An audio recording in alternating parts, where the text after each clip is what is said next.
चलो next question पे आते हैं। When a metallic surface is illuminated by a wavelength lambda, the stopping potential is V. If the same surface, वही surface is illuminated by radiation 2 lambda, stopping potential is V by 4. ऐसा question अभी तो क्या था, 2 question पहले फिर से repeat हुआ है। The threshold wavelength will be, वहां भी यही पूछा था थ्रेशोल्ड वेवलेंथ। तो कुछ मत करो, स्टॉपिंग पोटेंशियल का फॉर्मूला 2 बार लगा दो। स्टॉपिंग पोटेंशियल का फॉर्मूला ये होता है SC by E lambda minus five by E. अब इस फॉर्मूले को 2 बार लगा देता हूं। पहले केस में स्टॉपिंग पोटेंशियल V है, वेवलेंथ लैम्डा है, इक्वेशन 1। अगले केस में स्टॉपिंग पोटेंशियल V बाई 4 हो गया और वेवलेंथ 2 लैम्डा हो गई। चेक कर, एक ही फॉर्मूला 2 बार लगा दिया। अब फर्स्ट को सेकंड से क्या कर दो, डिवाइड कर दो। फर्स्ट डिवाइड बाय सेकंड, तो ये आ गया 4 by 1 equals to SC by E lambda minus 5 by E divide by SC by 2 E lambda minus 5 by ई।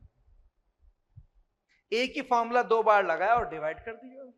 ई तो ऊपर नीचे से कैंसिल हो जाएगा, मैंने वहां भी कहा था ये बात।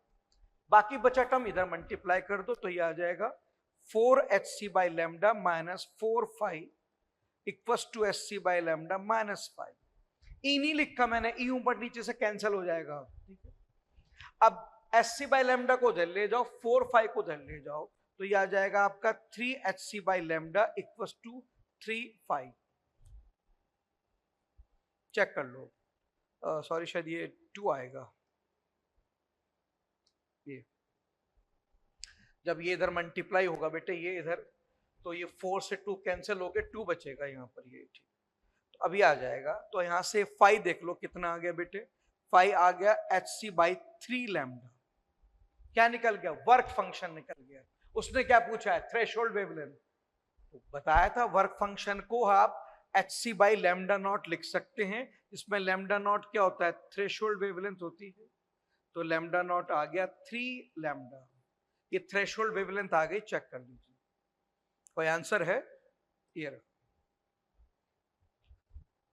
2-3 क्वेश्चन पहले ही आया था ये क्वेश्चन आपका, वही तो आ गया, सिर्फ वैल्यूज बदली हैं और कुछ नहीं है, ठीक है। सेम क्वेश्चन है, वही दोबारा रिपीट हो गया। मैं दिखाता हूं आपको, अभी तो आया था, देखो क्वेश्चन ये वाला, ये क्वेश्चन देखो, ये आ गया आपका 2015 में आया था क्वेश्चन, देखो सेम बिल्कुल, सिर्फ वैल्यूज बदली उसने और कुछ नहीं करा। यही लैंग्वेज थी, बस वैल्यू अलग थी, वैल्यू बदल के 2016 में दोबारा दे दिया, मतलब ठीक अगले साल रिपीट कर दिया क्वेश्चन उसने। तो बेटे मैं आपको वही तो बताना चाह रहा हूं, आप लोग क्या करते हैं, आप लोग नए नए क्वेश्चन की तरफ भागते हैं बहुत ज्यादा, जबकि क्वेश्चन वही पुराने वाले बार बार आते रहते हैं।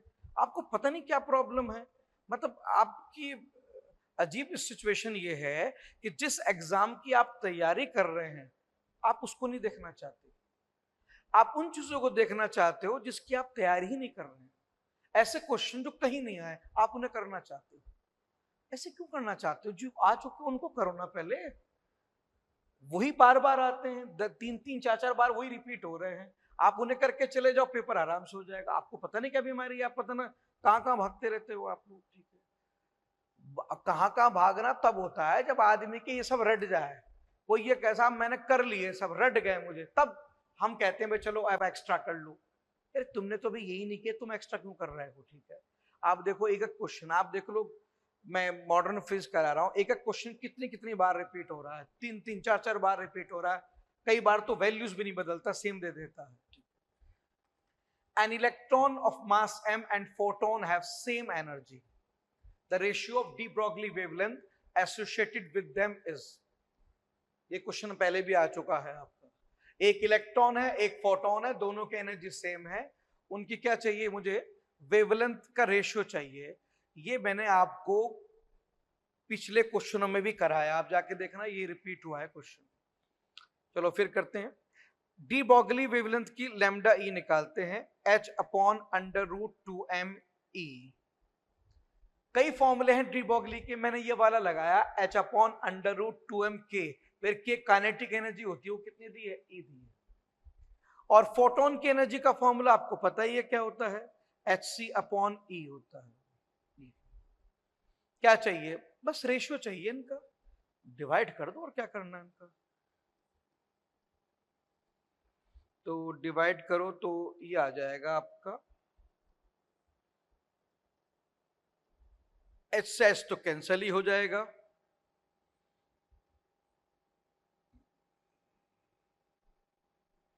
ये आ जाएगा आपका 1/c √e/2m। देखना ऐसा कोई ऑप्शन मिल जाए तो उसे टिक कर देना, चेक कर देख लो। और देखो इससे पहले भी मैंने 10-12 क्वेश्चन पहले बिल्कुल ऐसे क्वेश्चन कराया था आपको, ठीक है, वही क्वेश्चन है ये। एक बार इलेक्ट्रॉन की डी ब्रोगली वेवलेंथ निकालो, एक बार फोटोन की वेवलेंथ निकालो और डिवाइड कर दो। Electrons of mass m with de Broglie wavelength lambda fall on target in X-ray. The cutoff wavelength in emitted X-ray will be। देखो यार उसने इलेक्ट्रॉन की डी ब्रॉगली वेवलेंथ दी है। डी ब्रॉगली वेवलेंथ के कई फॉर्मूले होते हैं, तो उसमें से एक फॉर्मूला ये भी होता है h/√2m q कितना होता है e इंटू डेल्टा वी। ये वाला फॉर्मूला यूज कर रहा हूं। डी ब्रॉगली के मैंने आपको 4 फॉर्मूले बताए थे, मैं ये वाला यूज कर रहा हूं h/√2m q delta we. q electron का चार्ज e होता है। अच्छा ये क्या है, डी ब्रॉगली वेवलेंथ है किसकी, इलेक्ट्रॉन की। वो इलेक्ट्रॉन आपने टारगेट सब्सटेंस पे हिट किए हैं, तो वहां से जो एक्सरेज निकली है उसकी कट ऑफ वेवलेंथ चाहिए। कट ऑफ वेवलेंथ का फॉर्मूला ये होता है hc/ev। वी वोल्टेज होता है, जो ये लैम्डा सी कट ऑफ वेवलेंथ है इसमें वी वोल्टेज होता है, यानी कि डेल्टा वी। हाँ तो डेल्टा वी आप यहां से निकाल के यहां पुट कर दो। कैसे निकालोगे, उसका पहले स्क्वायर कर दो, तो lambda square equals to h²/2me delta v. तो यहां से e डेल्टा वी की वैल्यू आ गई h²/2m लैम्डा स्क्वायर। वो वैल्यू यहां पुट कर दीजिए कट ऑफ वेवलेंथ के लिए, कितनी आ गई hc divide by h²/2m lambda square. तो बेटे ये आ जाएगा आपका 2mc lambda square upon h। Check कर लीजिए, ये कट ऑफ वेवलेंथ की वैल्यू आ गई हमारी। देख लो कि किसकी कट ऑफ है, एक्स रेज के कट ऑफ है।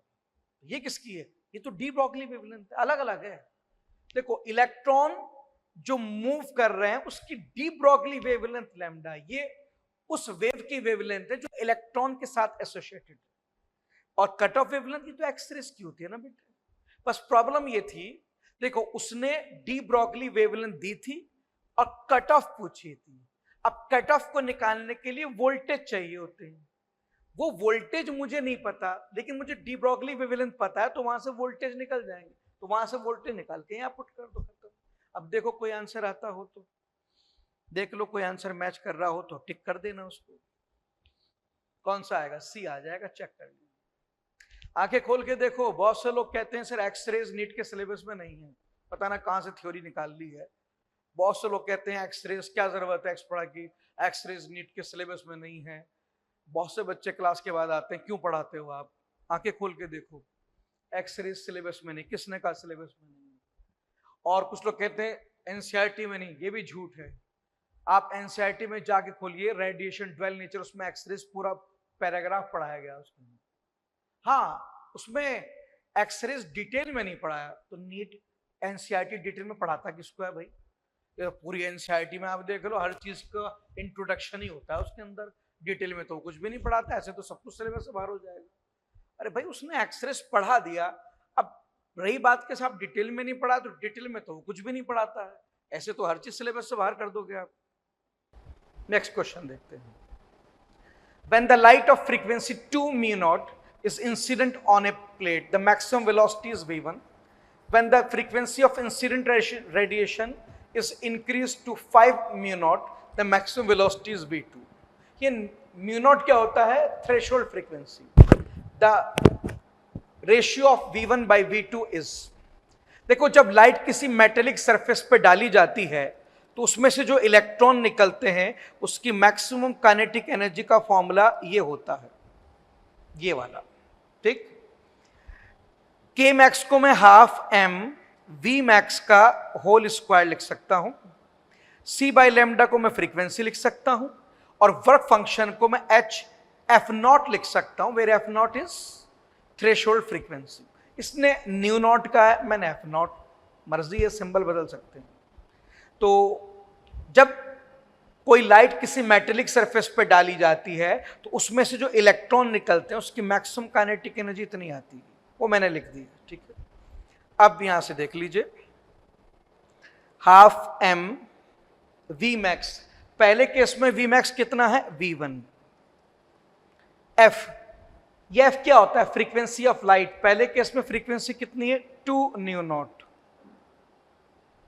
एफ नॉट क्या होता है, थ्रेशोल्ड फ्रीक्वेंसी, वो कितनी दी है, न्यू नॉट। तो ये आ गया एच न्यू नॉट, इक्वेशन 1। ये फॉर्मूला पहली रेडिएशन पे लगाया, अब दूसरे पे लगाओ। अगले केस के अंदर मैक्सिमम स्पीड कितनी हो गई, V2। एच एफ, एफ क्या है, फ्रीक्वेंसी ऑफ लाइट, वो कितनी हो गई, 5 न्यू नॉट, और एफ नॉट तो न्यू नॉट दिया ही है, तो ये हो गया 4H न्यू नॉट। तो बेसिकली मैंने एक फॉर्मूला बनाया और उसे 2 बार लगा दिया है। अब क्या करो, सर उसने रेशियो पूछा है तो दोनों को डिवाइड कर दो, 1 डिवाइड बाई 2, क्या मिलेगा, आंसर मिल जाएगा। तो V1 बाई V2 कितना आ गया, 1:2, चेक कर दीजिए, डिवाइड कर दो, आंसर आ गया, कोई प्रॉब्लम नहीं। देख लो अच्छी तरह, कोई डाउट हो बता दीजिए। नेक्स्ट क्वेश्चन देखते हैं। An electron of mass m with an initial velocity v naught I cap enter an electric field minus E naught I, ठीक है, at t equals to 0. If lambda naught is de Broglie wavelength initially, then de Broglie wavelength at time t will be। देखो यार, de Broglie wavelength के कई फॉर्मूले, उसमें से एक फॉर्मूला होता है H/mv, where v है स्पीड, ये लगाता हूं। इनिशियली t इक्वल्स टू 0 पर D Broglie wavelength lambda naught है, और मान लेते हैं स्पीड कितनी है, v नॉट, dB है, इनिशियल स्पीड कितनी है, v नॉट, ठीक है। इक्वेशन 1।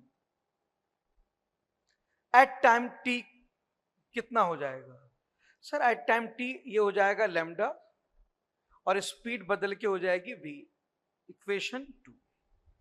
तो एक ही फॉर्मूला 2 बार लगाया, एक बार t इक्वल्स टू 0 पर, एक बार टाइम t। अब सेकंड को फर्स्ट से डिवाइड कर दीजिए, सेकंड डिवाइड बाय फर्स्ट, तो ये आ जाएगा lambda by lambda nought equals to v nought by v। अब लैम्डा नॉट पता है, v नॉट पता है, कोई मुझे फाइनल वेलोसिटी बता दे v एट टाइम t, तो लैम्डा निकल जाएगा, ये पूछा। तो मुझे क्या चाहिए, स्पीड चाहिए एट टाइम t, अभी मिल जाएगी भाई। v का फॉर्मूला होता है u plus a delta t, initial speed v not थी, इलेक्ट्रिक फील्ड को चार्ज से मल्टीप्लाई करूं, फोर्स आ जाएगा, मास से डिवाइड करो, एक्सेलरेशन, और टाइम t, प्लस या माइनस, वही देख रहा हूं, एक्सेलरेशन है रिटार्डेशन है। भाई आपने इलेक्ट्रिक फील्ड नेगेटिव एक्स में लगाई है, इलेक्ट्रॉन का चार्ज भी नेगेटिव होता है, आपको पता है नेगेटिव चार्ज पे जो फोर्स लगता है वो फील्ड के अपोजिट लगता है। अगर फील्ड नेगेटिव एक्स में है तो फोर्स लगेगा पॉजिटिव एक्स में, और आपकी वेलोसिटी भी पॉजिटिव एक्स में है, वेलोसिटी पॉजिटिव एक्स में, फोर्स भी पॉजिटिव एक्स में, एक्सेलरेशन होगा प्लस लेना, माइनस मत लेना, ठीक है। ये वेलोसिटी आ गई टी टाइम के बाद। अब अभी फॉर्मूला आया था lambda by lambda nought equals to v nought by v, v कितना आ गया, v nought plus e nought t by M.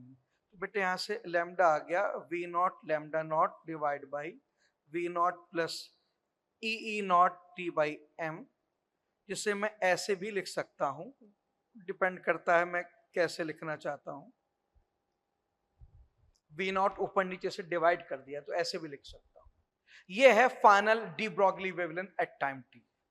अब यही पूछा था उसने, अब देखते हैं कोई ऑप्शन मैच कर रहा हो तो टिक कर देंगे, उसको चेक कर लीजिए,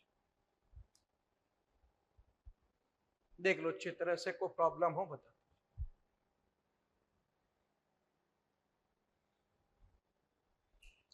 वैसे ये क्वेश्चन तुम कॉमन सेंस से भी कर सकते थे, कैसे, अरे तुम्हें पता है कि वेवलेंथ स्पीड के इनवर्सली प्रोपोर्शनल है।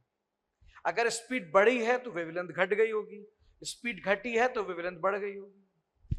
अब तुम्हें पता है कि इलेक्ट्रिक फील्ड का फोर्स नेगेटिव चार्ज पे अपोजिट टू फील्ड लगता है। अब फील्ड नेगेटिव एक्स में है तो इलेक्ट्रॉन पे फोर्स लगेगा पॉजिटिव एक्स में, फोर्स पॉजिटिव एक्स में लगेगा और तुम्हारी वेलोसिटी पॉजिटिव एक्स में, तो ये तो कंफर्म है कि स्पीड बढ़ेगी। और अगर स्पीड बढ़ेगी तो वेवलेंथ घटेगी, तो वेवलेंथ घटनी चाहिए ना। सिर्फ एक ही ऑप्शन है जिसमें वेवलेंथ घट रही है, एक ही ऑप्शन है जिसमें वेवलेंथ को किसी चीज से डिवाइड किया गया, बाकी तीन ऑप्शन में तो आपने मल्टीप्लाई किया है। तो किसी चीज को आप डिवाइड करेंगे तभी तो घटेगी, आप किसी चीज को मल्टीप्लाई करेंगे तब तो और बढ़ जाएगी, ठीक है। तो बाकी सारे ऑप्शन तो क्या कर रहे हैं, बढ़ा रहे हैं, वो सेम रख रहा है, ये घटा रहा है। तो लॉजिकली भी ऑप्शन क्या होना चाहिए था, ए होना चाहिए था। अब बाकी सॉल्व करना, सॉल्व कर लो, कोई प्रॉब्लम नहीं। नेक्स्ट क्वेश्चन है, the peak voltage in output of half wave diode rectifier fed with sinusoidal signal without filter is 10 volt. देखो half wave rectifier without filter, filter बोलते हैं कैपेसिटर को, विदाउट कैपेसिटर ये वाला बनता है। पीएन जंक्शन डायोड लगाते हैं या हम लोड रेजिस्टर लगाते हैं जहां से आउटपुट लेते हैं और उसे एक एसी इनपुट देते हैं, साइनसोइडल फंक्शन मतलब साइन का फंक्शन ये वाला। तो ये दिया है बेटे इसमें। हाफ वेव रेक्टिफायर का डायग्राम ये होता है, ये क्लास में पढ़ाते हैं। ये हाफ वेव रेक्टिफायर है जिसमें एक PN junction diode load resistor के साथ एक एसी सोर्स से कनेक्ट कर दी जाती, एसी सोर्स जो साइन का फंक्शन हो, ठीक है। अच्छा, इसके बारे में क्या बोल रहा है, कह रहा है the peak voltage in output of half wave rectifier with sine function is 10 volt. Peak value किसे बोलते हैं बेटा, वी नॉट को बोलते हैं पीक वैल्यू, ठीक है। तो वी नॉट कितना है, ये 10 वोल्ट है। आगे क्या है, DC component of output voltage is, जो आउटपुट वोल्टेज हमें मिलेगा उसका डीसी कंपोनेंट क्या होगा। तो बेटे क्लास में पढ़ाते हैं हाफ वेव रेक्टिफायर में जो डीसी कंपोनेंट होता है वो वी नॉट बाई पाई होता है। डीसी कंपोनेंट एवरेज वैल्यू को बोलते हैं, तो जो आउटपुट की एवरेज वैल्यू आएगी वो वी नॉट बाई पाई आती है हाफ वेव के अंदर। फुल वेव में आती है 2 वी नॉट बाई पाई, ये फुल वेव नहीं हाफ वेव है, वी नॉट बाई पाई आएगी। अब वी नॉट 10 दे रखा है तो अपॉन पाई कर दो, आंसर क्या आ गया 10 बाई पाई। कुछ लोग कहते हैं सर ये वी क्या, अरे वी तो यूनिट है, वोल्ट, ये यूनिट है, इस पर ध्यान मत दो, आंसर है 10 बाई पाई। वी तो यूनिट लिख रखी है उसने, वोल्ट के अंदर है, ठीक है। डायरेक्ट फॉर्मूला लगाइए, मॉडर्न फिजिक्स में ज्यादातर फॉर्मूला बेस्ड क्वेश्चन आते हैं, ठीक है। ये पहला पार्ट मैंने मॉडर्न का लिया है, मॉडर्न फिजिक्स में ज्यादातर क्वेश्चन फॉर्मूला बेस्ड होते हैं। Next question, A PN junction photodiode is fabricated from a semiconductor with a band gap of 2.5 electron volt. It can detect a signal of wavelength. देखो PN junction diode जो होती है उसमें नीचे क्या होता है बेटे, कंडक्शन बैंड, ऊपर होता है वैलेंस बैंड, ठीक है। ये बीच का जो गैप होता है इसे हम एनर्जी गैप कहते हैं, एनर्जी गैप। कंडक्शन बैंड में इलेक्ट्रॉन्स होते हैं बाउंड स्टेट में, और वैलेंस बैंड में जो इलेक्ट्रॉन होते हैं वो फ्री होते हैं। यहां इलेक्ट्रॉन बाउंड स्टेट में, यहां वो कोई इलेक्ट्रिसिटी कैरी नहीं करते हैं। जब वो जंप करके वहां चले जाते हैं वैलेंस बैंड में, सॉरी उल्टा लिख दिया मैंने, ये वैलेंस बैंड है और ये कंडक्शन बैंड।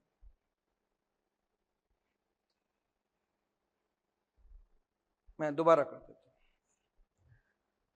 देखो ये क्वेश्चन है, ए PN photodiode is fabricated from a semiconductor with a band gap of 2.5 electron volt. It can detect a signal of wavelength.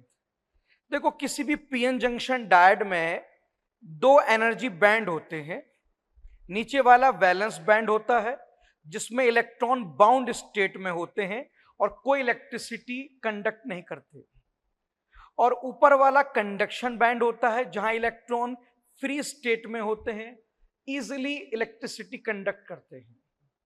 बीच में जो गैप होता है वो एनर्जी गैप होता है। ये जब इलेक्ट्रॉन यहां है तो बाउंड स्टेट में है, जब यहां है तो फ्री स्टेट में है। तो अगर इलेक्ट्रॉन को इतनी एनर्जी मिल जाए, कितनी एनर्जी गैप के बराबर, तो वो यहां से जंप करके यहां आ जाएगा। जब इलेक्ट्रॉन यहां से जंप करके यहां आ जाएगा तो वो फ्री हो जाएगा, और जब फ्री इलेक्ट्रॉन के नंबर बढ़ेंगे तो वहां जाके, क्योंकि वो इलेक्ट्रिसिटी कंडक्ट करते हैं, तो मटेरियल की कंडक्टिविटी बढ़ जाएगी, और जब मटेरियल की कंडक्टिविटी बढ़ेगी तो उस मटेरियल में चेंज आएगा, तो डायोड उस चेंज को रिकॉर्ड कर लेगी, सेंस कर लेगी। तो अगर आप चाहते हैं कि हमारी डायोड किसी चीज को सेंस करे, तो उसके लिए जरूरी है कि कुछ इलेक्ट्रॉन वैलेंस बैंड से जंप करके कहां चले जाएं, कंडक्शन बैंड में चले जाएं। अब आपने क्वेश्चन क्या पूछा है? आपने पूछा है कि मेरे पास एक पीएन जंक्शन डायोड है जिसका एनर्जी गैप है 2.5 इलेक्ट्रॉन वोल्ट, वो किस वेवलेंथ के सिग्नल को डिटेक्ट कर सकता है? सर, जो भी सिग्नल आप भेजेंगे, आपको पता है हर सिग्नल के पास अपनी एक एनर्जी होती है hc/λ। तो जो भी सिग्नल भेजेंगे, हर सिग्नल पे अपनी एक एनर्जी होती है hc/λ। तो जब सिग्नल यहां पे एंटर होगा तो ये सिग्नल अपनी एनर्जी इस बाउंड इलेक्ट्रॉन को देगा। अगर ये एनर्जी गैप के बराबर हुई या उससे ज्यादा हुई तो ये इलेक्ट्रॉन जंप करके ऊपर चला जाएगा और वहां जाके ये फ्री हो जाएगा, इलेक्ट्रिसिटी कंडक्ट करने लगेगी। इससे हमारे मटेरियल की कंडक्टिविटी बढ़ेगी, उसकी कंडक्टिविटी में चेंज आएगा, और जब कंडक्टिविटी में चेंज आएगा तो वो उसको सेंस कर लेगा। ठीक है भाई, मैं किसी चीज को सेंस कब कर पाऊंगा? जब किसी के आने से मेरे अंदर कोई बदलाव आए। अगर मान लीजिए मैंने कोई चीज हासिल की और उसके हासिल करने से मेरे अंदर कोई बदलाव नहीं आया, तो मुझे वो चीज महसूस ही नहीं होगी, ऐसा लगेगा जैसे वो चीज आई ही नहीं। लेकिन अगर किसी चीज के आने से मेरे अंदर बदलाव आ गए तो मैं उसको फील करूंगा। फिर जैसे अगर मैं अंदर कमरे से जो बाहर निकल के खड़ा हो जाऊं और बाहर निकल के मुझे कोई गर्मी ना लगे, जितनी गर्मी अंदर लग रही थी उतनी ही बाहर लग रही थी, तो मुझे सूरज की गर्मी महसूस नहीं होगी। क्यों? मुझे ऐसा लगेगा सूरज निकला ही नहीं है। क्यों? फर्क ही महसूस नहीं हुआ ना। लेकिन अगर मैं अंदर एसी कमरे से बाहर निकलूं, बाहर निकलते एकदम से गर्मी लगे, तो मैं एकदम धूप की तरफ देखता हूँ, धूप बहुत हो रही है आज, फील कर रहा हूं उसको मैं। हालांकि धूप तो थी नहीं, मुझे ये बात तो मालूम थी ब्रेन से कि धूप है, लेकिन उसको फील मैंने क्यों किया? फील किया मैंने जब मुझे गर्मी लगी, जब मेरे अंदर चेंजेस आए, जब बाहर निकलते मेरे बॉडी का टेम्परेचर बढ़ा, तो मैं एकदम से फील कर गया कि बाहर धूप हो रही है। तो बेटी, कोई भी चीज किसी को फील तब करेगी जब उसके आने से उसके अंदर कोई चेंज आए। तो अगर आप चाहते हैं कि आपकी डायोड सिग्नल को डिटेक्ट करे, तो डिटेक्ट वो तभी कर पाएगा जब इसके आने से इसके अंदर कोई बदलाव आएगा। अब बदलाव क्या आ सकता है? बदलाव इसकी कंडक्टिविटी में आ सकता है, और कंडक्टिविटी कब बदलेगी? जब फ्री इलेक्ट्रॉन के नंबर बढ़ेंगे। वो कब बढ़ेंगे? जब कम से कम एक इलेक्ट्रॉन वैलेंस बैंड से जंप करके कंडक्शन बन जाएगा। कम से कम एक तो जाए, थोड़ा तो चेंज आए। तो भाई, अगर आप चाहते हैं कि सिग्नल आए और मेरी डायोड उसको डिटेक्ट करे, तो कम से कम एक इलेक्ट्रॉन तो जंप करके ऊपर जाना चाहिए। और वो कब जाएगा? जब सिग्नल की एनर्जी इस एनर्जी गैप के बराबर या उससे ज्यादा होगी। क्योंकि सिग्नल जब आएगा तो वो अपनी एनर्जी इसको देगा, और अगर वो एनर्जी इसके बराबर या इससे ज्यादा है तो ये जंप करेगा। तो hc/λ जो सिग्नल की एनर्जी है, that should be greater than equals to energy gap, अगर आप चाहते हैं कि मेरी डायोड उसको डिटेक्ट करे, अदरवाइज डिटेक्ट नहीं कर पाएगा। अब hc की वैल्यू क्या होती है? hc की वैल्यू होती है 12420 इलेक्ट्रॉन वोल्ट एंगस्ट्रॉम, या फिर होती है 1242 इलेक्ट्रॉन वोल्ट नैनोमीटर। वैसे H और C की वैल्यू अलग अलग भी होती है। H की वैल्यू अलग होती है 6.63 इंटू 10 की पावर -34, और C की वैल्यू अलग होती है 3 इंटू 10 की पावर 8। अलग अलग क्यों पुट कर रहे हो? कंबाइंड वैल्यू पुट करो ना, जल्दी हो जाएगा। कौन सी वाली? आंसर नैनोमीटर में भी एंगस्ट्रॉम, कोई सब कर लो, नैनोमीटर वाला यूज कर लेते हैं। तो Hc हो गया 1242 इलेक्ट्रॉन वोल्ट नैनोमीटर। वेवलेंथ निकालनी है, energy gap 2.5 electron volt. Electron volt से इलेक्ट्रॉन वोल्ट कैंसिल हो गया, लैम्डा को उधर ले जाओ तो कितना आ गया? ये आ गया lambda should be less than equals to 1242 divide by 2.5, इतना आ गया बेटे, चेक कर लीजिए। ठीक है, अब ये यहां से कैलकुलेशन करनी है हमें, बस और कुछ नहीं करना।